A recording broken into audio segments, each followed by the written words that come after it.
Hey TikTok, it's Kyle. I'm going to give you a little education about a little theory that we like to call Genderlect styles theory. It's a communication theory, and I know what you're thinking, like that sounds really gross and boring, but I promise I'm going to make this really entertaining because I'm going to teach you about how it relates to Dolly Parton's life. So I know what you're thinking. What is Genderlect and why do I care?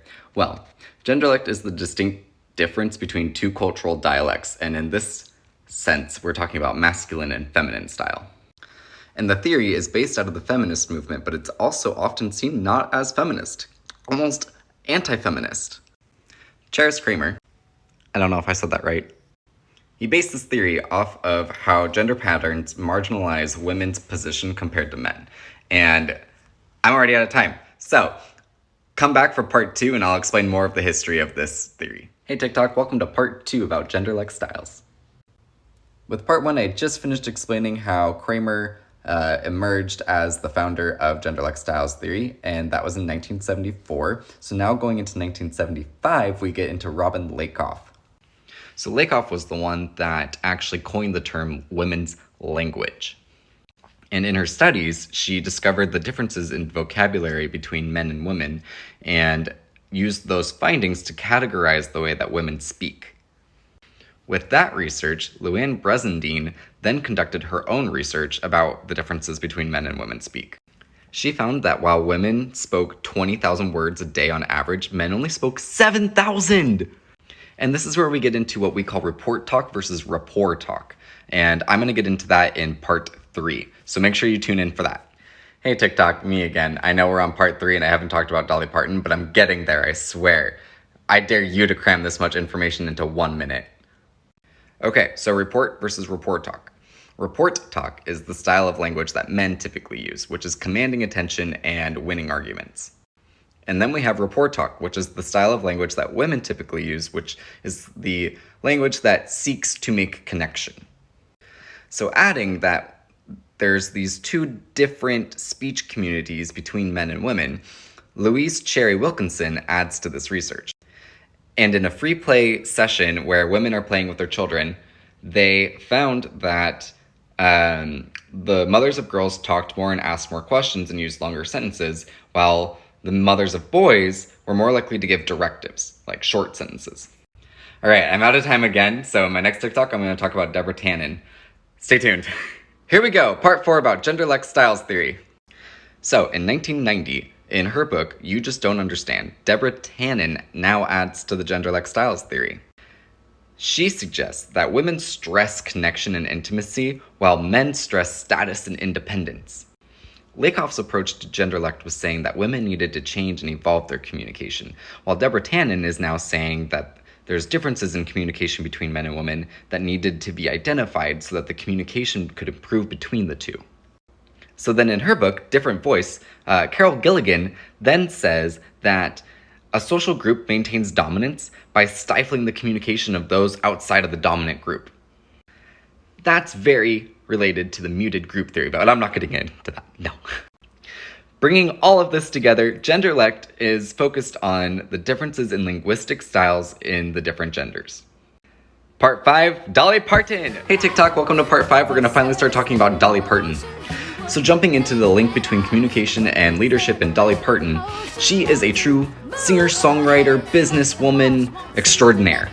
She started off dirt poor and all she ever wanted was to make it to the Grand Ole Opry as a performer. From a recent documentary, I love this quote from Dolly herself. "You gotta get out and work too. I mean, a lot of women can kind of hide behind a lot of stuff and just use the excuse that I didn't make it because I was a girl. Well, you can make it if you'll get out and be willing to sacrifice and work for it." When talking about her book, Coat of Many Colors, she said, "It's about accepting people as they are and for their differences and to not make fun and not to laugh, and that you're only poor if you choose to be, meaning you can be rich in spirit, you can be rich in thought, and you can be rich in talent, and you can be rich in all of those wonderful things." Did you know that she wrote I Will Always Love You? You know, the one that Whitney Houston sang? Well, Elvis Presley wanted the copyright to it, and she said, "Heck no, it's mine." Part 6, how Dolly Parton thinks like a theorist. Hello, welcome to part 6, TikTok. For part 6, we're talking about how a Genderlect styles theorist thinks. But how does a theorist think, Kyle? Well, basically a theorist just thinks about what's normal and they make concepts, aka theories, around how it's not normal. The normal is just what you've been exposed to, and it's created your worldly perception of how things work. So Dolly has created this big, dumb, backwoods, blonde Barbie look, persona. The blonde part makes us think that she's conforming to the norm. But when you dive into the lyrics of what she's saying, it's not the norm. It's actually quite opposite. Dolly on stage and Dolly in real life are two separate people, and Dolly talks about how she finds this therapy in songwriting. So in part 7, I'm going to talk about how her lyrics identify her as this opposite that I'm talking about. Hey TikTok, welcome to part 7 about Genderlect styles theory and Dolly Parton. Here we're talking about how Dolly Parton's lyrics are evidence and data of Genderlect style. Pulling from her song Backwoods Barbie, she says, "Don't let these false eyelashes lead you to believe that I'm as shallow as I look, because I run true and deep." She also then says, "Yes, I can see where I could be misjudged upon first glance, but even backwoods Barbies deserve a second chance." Next song is her song Try. She says, "Try to put your fear and doubt aside and try to make the most of every moment, because if you never try, you never win."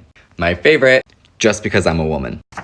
My mistakes are no worse than yours just because I'm a woman. Now a man will take a good girl and he'll ruin her reputation, but when he wants to marry, well, that's a different situation." And we can't not talk about 9 to 5.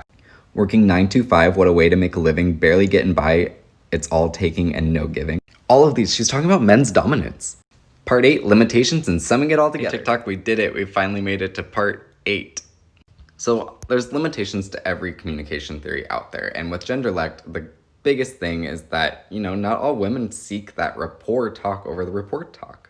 Research has kind of come to that a lot of this comes down to how you were raised.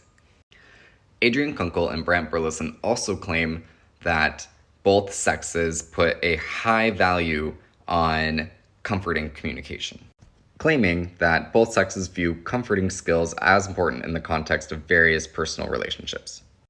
Bringing Dolly into this, Dolly was known as this crude individual when she first rolled up in Nashville. Do you think that her backwoods Barbie persona ruins or is the detriment of her feminist lyrics?